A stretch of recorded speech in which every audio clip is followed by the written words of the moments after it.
This is the Detroit Sports Podcast Network. Today's episode of the Motor City Sports Rant is brought to you by The Athletic, premium coverage for passionate Detroit sports fans.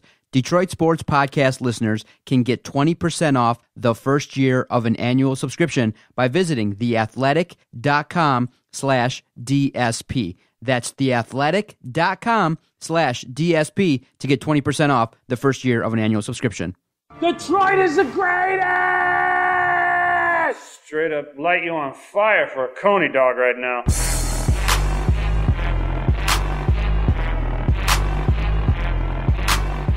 Darren McCarty comes back with Neiman in front of him. McCarty draws. McCarty in. McCarty scores! A magnificent goal! Darren McCarty!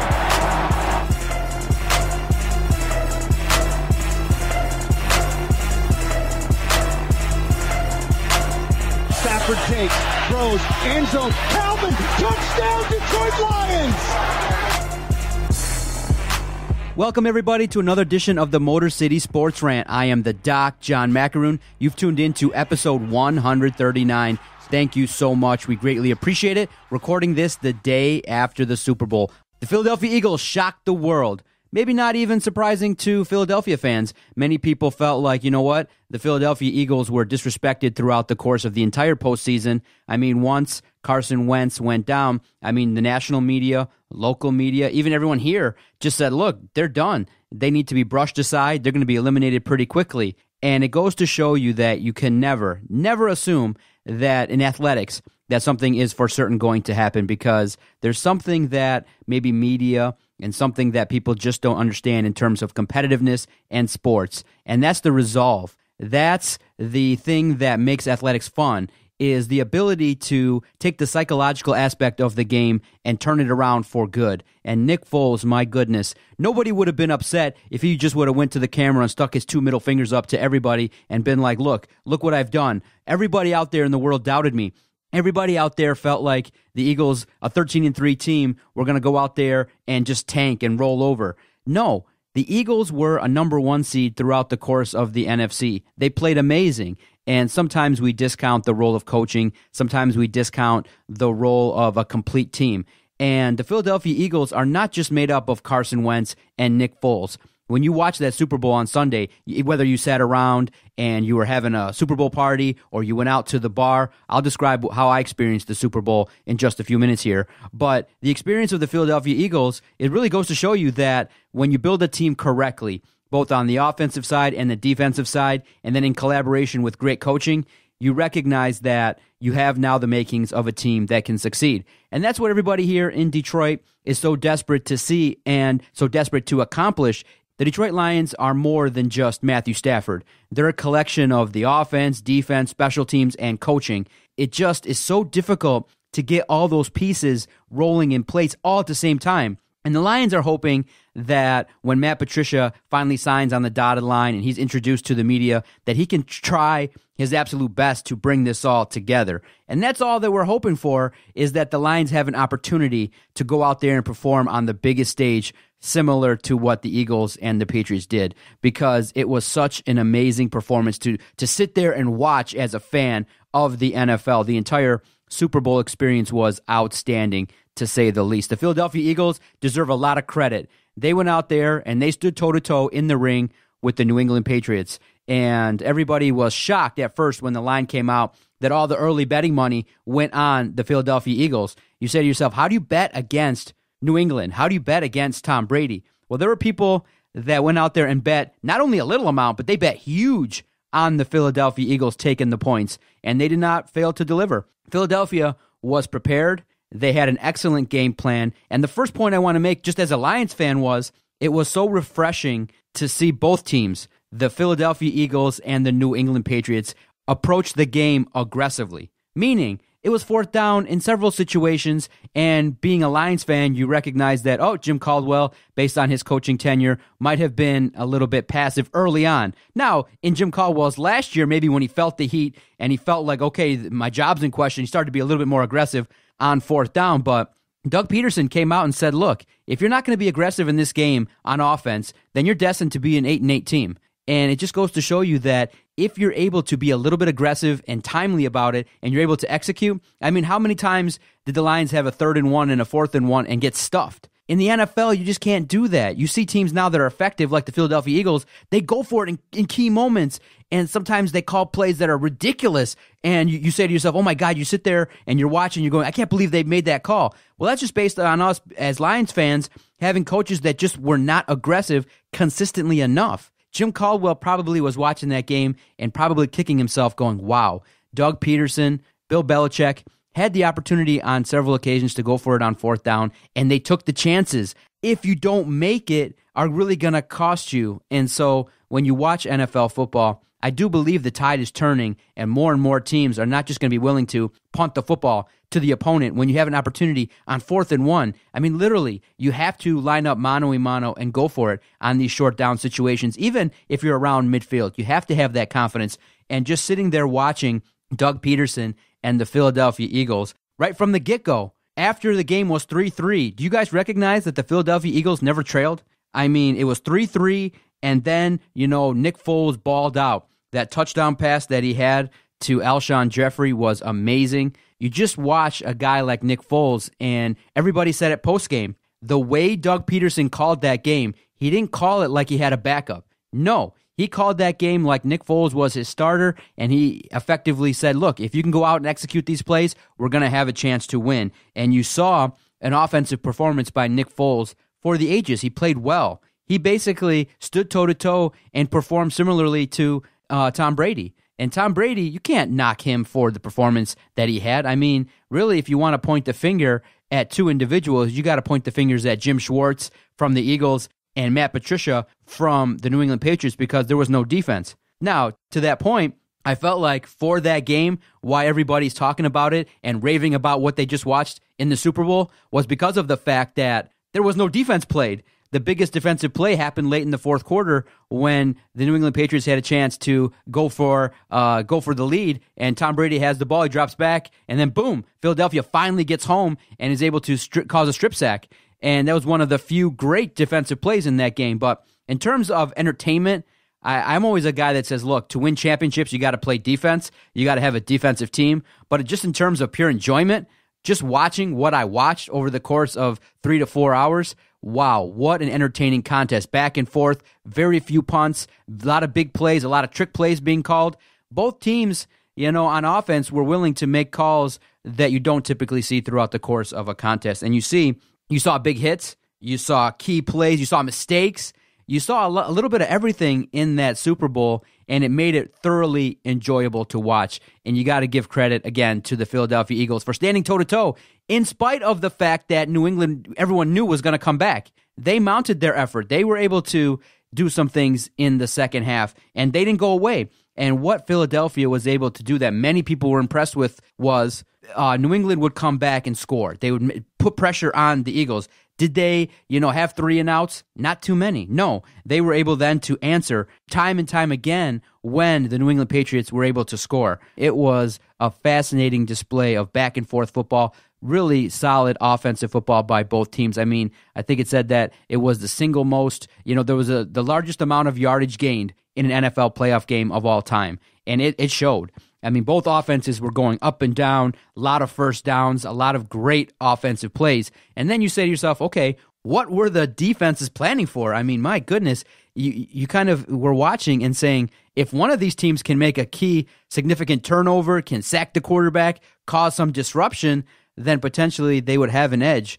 Many fans that are watching in Detroit kind of had a keen eye to what Matt Patricia was able to do. And so just to lay it out, this is kind of what people are talking about regarding Matt Patricia. They're fond of him because, look, it's a bend, don't break defense. He gets to halftime, and then his strength is to make the adjustment to not allow the opponent to continue to dictate what they've done. He's able to see what's going on. He can make adjustments pretty quick on the fly so that the team doesn't continue to cause damage on offense. And you can just look to the Jacksonville game when the Patriots just gave up a ton of yards, a ton of points to the Jacksonville Jaguars, and then after halftime, they locked it down and were able to limit what the Jaguars were able to accomplish. But in this game, if your eyes were on that Super Bowl, and you're a fan of the Detroit Lions, and you're sitting there and you're watching, and you're saying to yourself, okay, I want to keen in on what does Matt Patricia bring to the table? What does he offer?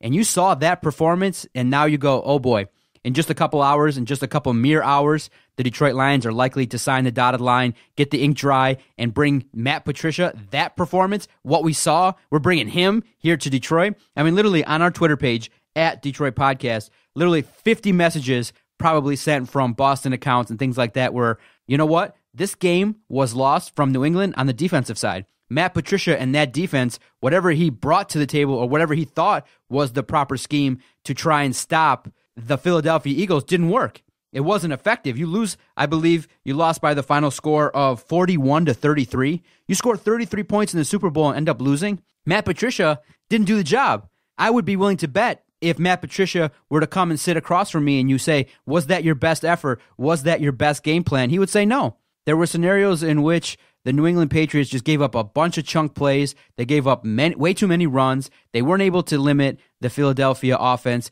And with 2 weeks to prepare, it was quite frankly very surprising. That was what Matt Patricia brought to the table. And so the question people are asking in Detroit is, that's who we're bringing in? That's who is coming into town trying to bring that system here to Detroit? I don't know how Detroit's going to react to a bend, don't break defense. I think Detroit wants a pin your ears back defense and go get home and tackle people and cause fumbles, similar to what we saw in 2016 and 2017 under Terrell Austin. Now, you could argue that in key games versus great teams, the Lions defense just wasn't able to deliver, and that maybe is something that Matt Patricia can bring to the table, is that in big performances, in big games, you got to remember, Matt Patricia was the defensive coordinator last season when the New England Patriots actually won the Super Bowl. So he's got that cachet. He's got that reputation of being a great defensive coordinator. But is it going to be something where teams are going to just be locked down completely from start to finish? No. Get ready to see big numbers in terms of yardage that the Detroit Lions are giving up. And so get ready to see that. You have to be prepared as to what Matt Patricia brings to the table. You hope, though, that what he brings to the table is identifying key defensive players that can make plays that aren't going to cost a bunch of money. Similar to what we said with Terrell Austin and what we wanted to have happen with the Detroit Lions as a whole is you want to build a system that you can create where you can go out there and cut players potentially that are getting overpaid or that are on the verge of being overpaid, and you can slot in younger talent to do the job because, like it or not, Matthew Stafford is commanding a boatload of money, and you have a lot of money committed to that offensive side of the football. So people are looking at it, and they evaluate, well, can you have a great team and have a quarterback making that much money? Now, the cap is going to continue to go up in the NFL, but it's going to be Bob Quinn's job alongside Matt Patricia to find that defensive talent that can do the job. And so my expectations are pretty high for Matt Patricia. I'm high on the individual. I think it's a good hire. But you do have to look at some aspects and be critical in that. In the big games with the Detroit Lions, do the Lions have enough talent right now in the secondary at linebacker along that defensive line? Do they have enough talent to get the job done, to stop the run, to cause pressure at the right time, to continue what they started in 2017 by forcing so many turnovers that it gave the Lions offense a chance to do some damage? And that's what Matt Patricia's job is going to be, is to go out there, find the talent, improve the team as well in terms of their schemes, and to take what he knows in terms of finding that special talent and instilling a system that can win in the playoffs. Now, can the Detroit Lions get over that proverbial hump when they get to the big games? That's the big question. That's what everybody is questioning, in that, do you really honestly, as a Lions fan, think that you would have gotten a performance like that from the Detroit Lions? Both the Eagles and the Patriots put on a show. Do you believe seriously that the Detroit Lions, in the biggest of big stages, can go out there and perform? That's the job of Matt Patricia, is to not only get your team consistently into the postseason, but when you get there, not look idiotic and not embarrass yourself on the national stage. And so Matt Patricia, in terms of a defense, I don't know if that bend don't break system is going to fly here at first in Detroit. And I do believe there will be some criticisms early on with Matt Patricia. I do believe that the fans are going to be antsy at first because, based on what Terrell Austin was able to do, you just didn't see teams rack up that many yards against the Detroit Lions. Now, what you did see was, at times versus good opponents, you saw that the key play wasn't made, the key tackle, the key turnover wasn't made versus the teams like Pittsburgh, versus quality opponents, versus opponents that are playoff bound, versus the New Orleans Saints. You saw scenarios in which the Lions defense came up short and didn't give the Lions offense a chance, because it seemed like game in and game out,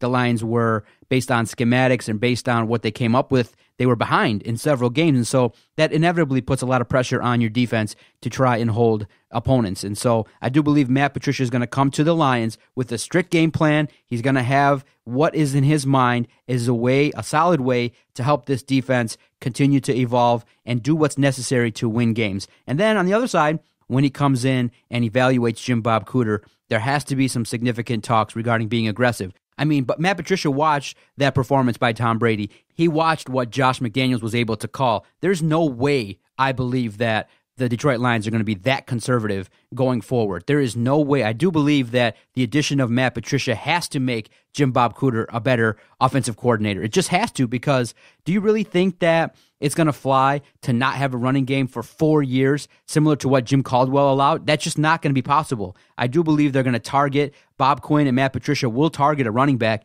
that can get the job done. I do believe that Matt Patricia in the room is going to be forceful, and in his first job, he's going to go out there and try to command and really work with Bob Quinn to upgrade the talent. So, yes, it was concerning to see that performance that you saw the New England Patriots in terms of their lack of execution on defense. Yes, it's concerning. But all you got to ask yourself is Matt Patricia likely better than Jim Caldwell? The likelihood is yeah, because you got to think that, one, he's not going to be as conservative on both offense and defense as the head coach.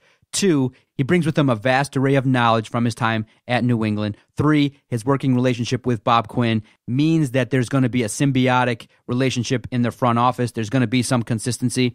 And 4, you do believe that Matt Patricia has the intangibles. He has what we call that it factor in terms of knowing how to get the job done in key moments. I mean, he's done it before. He's won a Super Bowl as a defensive coordinator. Now the job will be to take that next step and not only run the defense, but run the entire team. And so can he step up and do it? He's been tasked with the job, and so I'm more confident than I was maybe 6 months ago, but that performance that we did watch in the Super Bowl was a little bit concerning, but I do think the fans are going to be antsy at first, but once they see results and once they see what's most important, once they see W's, then the Detroit Lions fans, I do believe, will be on board with Matt Patricia. I think there'll be a lot of excitement early on. When you see the games and you see a bunch of yards, maybe the time of possession be skewed a little bit against the Detroit Lions, maybe more people will be a little bit cautious and a little bit skeptical and a little bit antsy. But if you get off to a good start, you get off to that amazing start next season, that'll quell any fears that Lions fans have.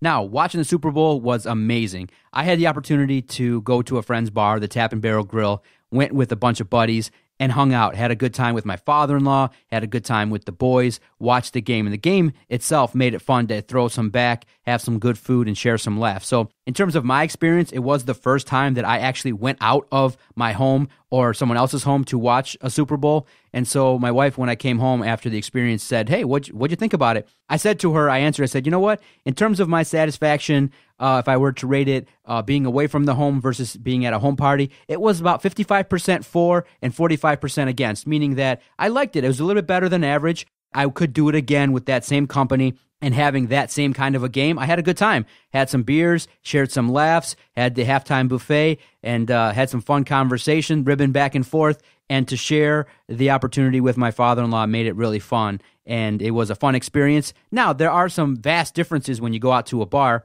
The noise level was a little bit hard to kind of overcome in terms of if you wanted to watch the commercials. There was a couple that were really popular that I missed because of the fact that you get involved in conversations, the crowd at the bar. It was a packed bar at the Tap and Barrel Grill out there in Shelby Township. It was packed. So I missed the Doritos commercial. I missed the Amazon commercial. I missed what arguably was the best commercial live. I did, in fact, tape the Super Bowl at my home and got a chance to rewatch it, but I missed the Eli Manning, Odell Beckham, Dirty Dancing commercial. And when I got home and finally watched it, oh my goodness, it was funny. The wife and I were cracking up. It probably, if you were to ask me about the commercials, it was the best one. Early on, just real quickly, because I'm not a commercial guy, I don't want to sit here and rate commercials. Overall, just in terms of the sheer number of commercials and how many of them there were and how much money was spent on them, just the early set were terrible. I mean, my sheet here says Toyota down, Sprint down, Bud Light,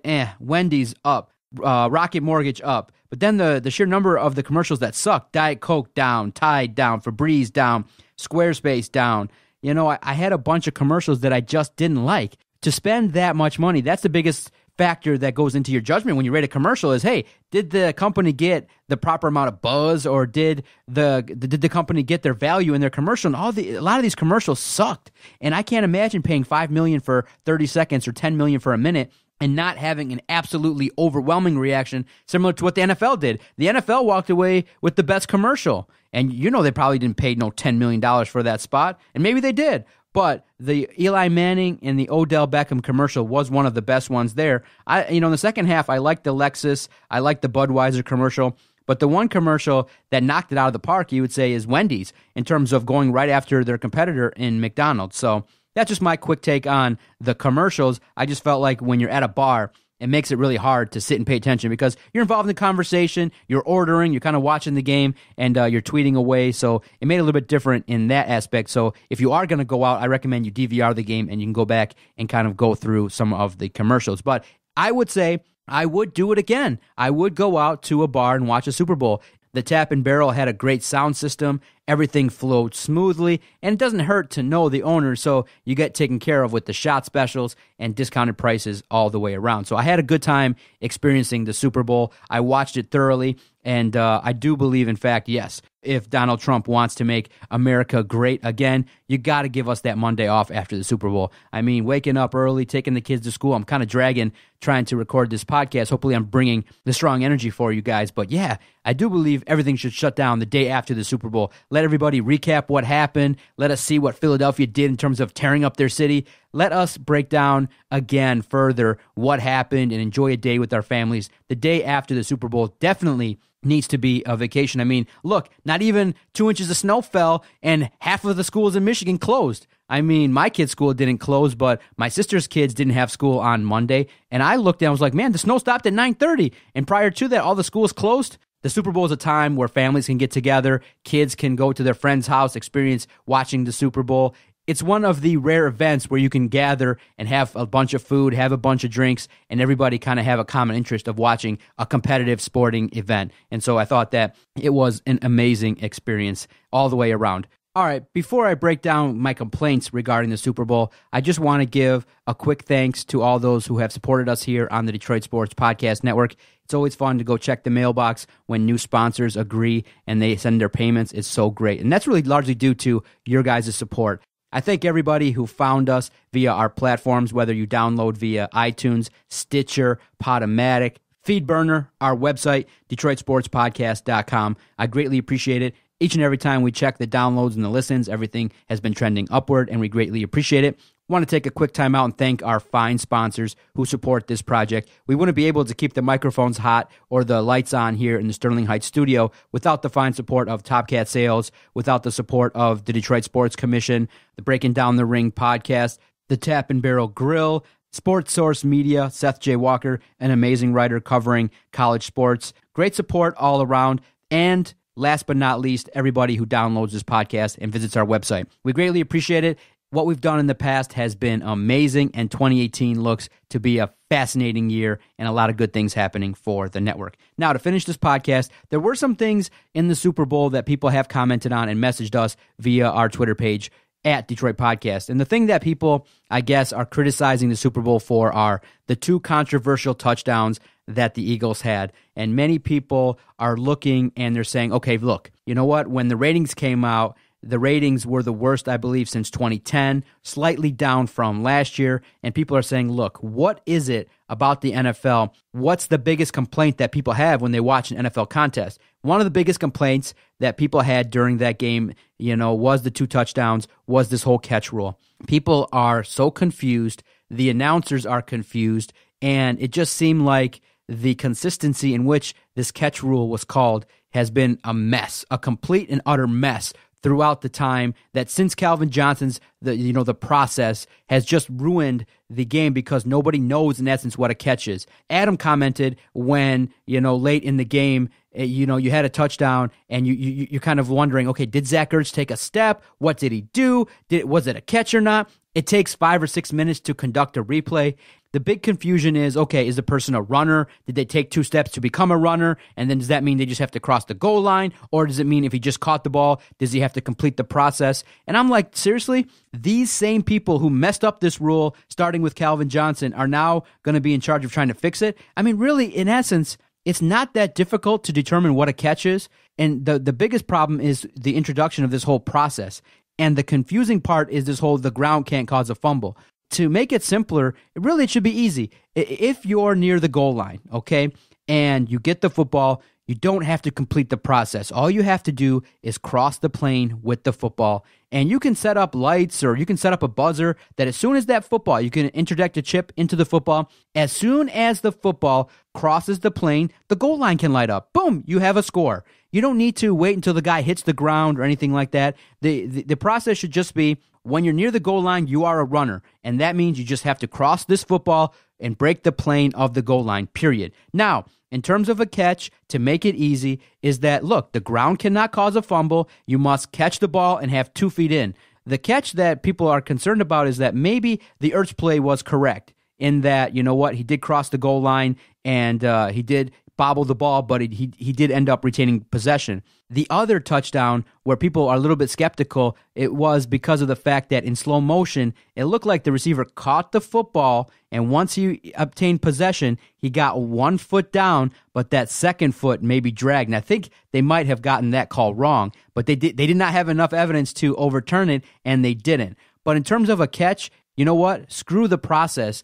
If an individual catches the football 2 feet down, and he goes down, no process. He can drop the ball, anything like that, but he's ruled down immediately. You can't advance the ball or anything like that. The catch is really easy. Possession in your hands, 2 feet down. That's a catch. He rolls down and it bobbles out, plays over. Ground cannot cause a fumble. So I think the one notion that's ruined the game is the notion of you must complete the process of a catch. That's ridiculous. Just remove that phrase and this will all be gone. You won't have all these reviews. You won't have all of these confusing aspects. You'll just have a game in which, boom, we all know what a catch is. You have to clearly define it.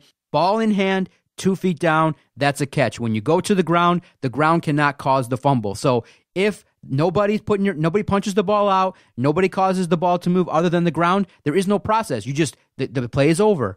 I think that so many people got confused by this rule with the process rule, and it's been called different ways at different times. It's ruined people's experience. Maybe the New England fans have a gripe regarding the touchdown with the 2 feet in. Zach Ertz crossed the plane of the goal line. You know what? The ground cannot cause a fumble, and they have to keep reiterating that. But I do believe they will get it fixed. I can't believe they're going to be that stupid and not fix this because it's causing people to get irritated. I mean, you had Chris Collinsworth basically coming out and saying, I don't know what's going on. I don't know how to call this. And no matter what, at least the Zach Ertz play, I was screaming and yelling, no, that's a touchdown. There is no way in hell they're going to overturn this. That would never have happened. The NFL has a job to do in that they have to make the game a little bit easier to watch. They got to remove all these silly questions regarding replays and rules that people don't agree with. They have to figure it out and keep it simple. It was not this complicated 5 years ago. And so when you get paralysis by analysis, someone has to step up and say, this is the way to describe it. And I'm here. The doc is here to help everybody out. Simple. Near the goal line, everybody's a runner. Just cross the plane. The football just has to cross the plane of the goal line, and it's a touchdown. Who cares what happens when the ball hits the ground? If the ball pops out due to a fumble, that can't happen, and boom, you have a quick replay. They got to speed the process of the reviews up because people get bored. In this ADD society, people don't have patience for this nonsense anymore. So go out there, get it fixed, handle your business, and stop looking like idiots out there. That was probably the biggest complaint that I had, other than the fact that I didn't pay attention to halftime. I didn't care what Justin Timberlake brought to the table. I guess there was some controversy. Some people liked it. Some people didn't. Didn't pay attention to a single thing. The bar had a halftime buffet. I went out there and chowed down and felt good. Reviewed the first half with the father-in-law, reviewed my notes, and I just started comparing what Nick Foles was able to accomplish, kind of ribbed Matthew Stafford to the fellas a little bit, being like, look, the Eagles got Nick Foles, and we obviously talked about the Carlos Monarrez article. One article I believe that probably, if he sat here and was honest, would say, look, Carlos would say, look, yeah, I wrote it just to get clicks, but that's my job. My job is to spur conversation and to draw, some strong opinions and draw some strong reactions. But if you don't know, Carlos Monarrez of the Free Press wrote an article. His tagline was the Detroit Lions must trade Stafford for Tom Brady. And it's quite ridiculous because when you look at the cap ramifications, he wrote it in the article. It can't happen. I do believe that it was clickbait and that he would probably admit it as well. But that's the job. Your job, some people are willing to just say things that they don't believe. And I think that's what upsets most people a lot of the time is they want the people that are talking through the microphone, they want the people writing articles to be genuine. And Carlos doesn't believe that Stafford should be traded for Tom Brady because he knows it's not realistic. And how can you write that premise? How can you spew that to the masses when you know it's never going to happen? Now, Carlos can say that Matthew Stafford has to perform like Tom Brady to be accepted. He can be definitely critical of Matthew Stafford, but to throw out ideas, to throw out nonsense that's never going to happen. Look, I did the same thing a little bit and said that, just based on what Carlos said, you know what, let's go out there and try and trade Stafford for Nick Foles. You just can't do those kind of things. And I do believe it does bring down the credibility of the paper when you go out there and do stuff like that. And I think the journalists have to do a better job of that fine line of hot takes and trying to draw attention to themselves with the work that they do. But you also got to be realistic. And that's what readers want is, I want to think that Carlos is actually believing the stuff that he's writing, and there's no way he believes that that's even a possibility, and so that's why many people are angry. So, interesting times. That was my review of the Super Bowl. I was thoroughly impressed. People were complimentary of the podcast at the bar. They'd seen my hat and the gear that I was representing, so they were very fond of the fact that they heard me on the ticket. They heard me on ESPN asking Blake Griffin questions, and so it was a fun time last week for the network going out there. I'll leave you guys with this. It was a nice opportunity to go out there to a press conference, and one of the rare times where I just was 100% comfortable. I got there super early. Blake Griffin was announced to have a press conference last Wednesday, and it was a very awesome experience. The press conference, I believe, was at 4 o'clock, and I got there about 3:30, settled in, and they announced Blake Griffin.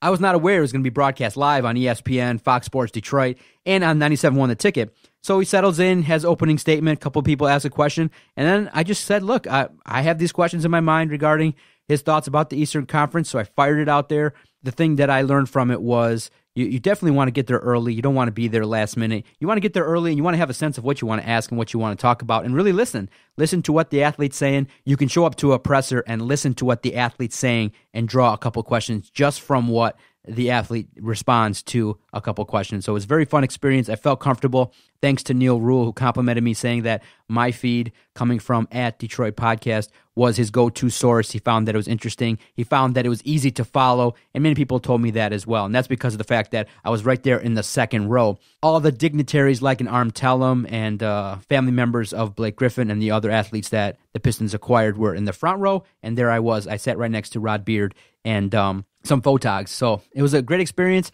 felt comfortable, got a chance to be in the same room as Blake Griffin and the newest Detroit Pistons, and it was a surreal experience just due to the fact that I know the man makes around $30 million a year, and he was so composed, and it was a little bit intimidating, but in the end, when a guy is so well-spoken and he puts you at ease, he just answers the questions, and there were no awkward moments. He answered all the questions, and it was fun. I fired off 2 questions, and it was a fun experience. People did like it, and thank you for those that reached out and said something. It means a lot because you got to remember, I'm not a reporter. I'm not a trained journalist. I'm an individual who just started a podcast, and I'm a psychologist, and I just have a fascination with athletes. I have a fascination with sports competition, and so I'm just a guy that's curious and asking questions, and then I'm able to kind of draw responses and take something from it. So it definitely helped out the project, and I appreciate all the support. Thanks again. Jason wasn't able to be here. He was attending to some awesome Family Matters good news on the front for him. He'll be back next week, I hope. Maybe the joke I told him regarding cutting his pay in half didn't land well with him. We'll see. He'll be back. He'll be back on the next edition of the Motor City Sports Rant. But if you give me 30, 40 minutes, I can turn on the microphone and let it rip. And that's the fun part about this project is if you're listening to this and you enjoy broadcasting and you like being able to have complete independence, I really recommend you do a podcast. The best thing around, and I think it's one of the premier ways of sports broadcasting if you're interested.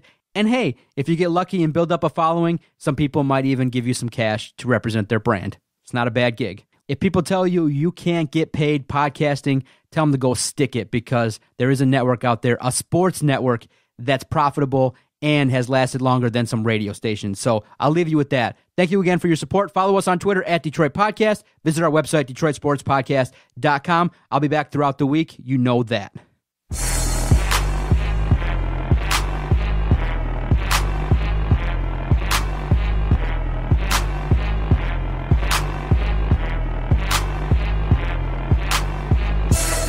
Play nice, idiot. F you. Bye-bye.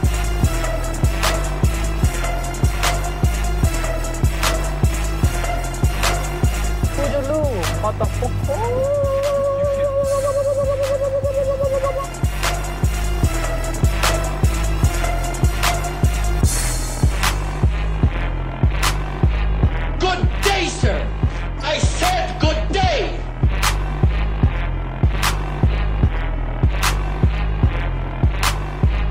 All right. Take care now. Bye-bye then. Loser.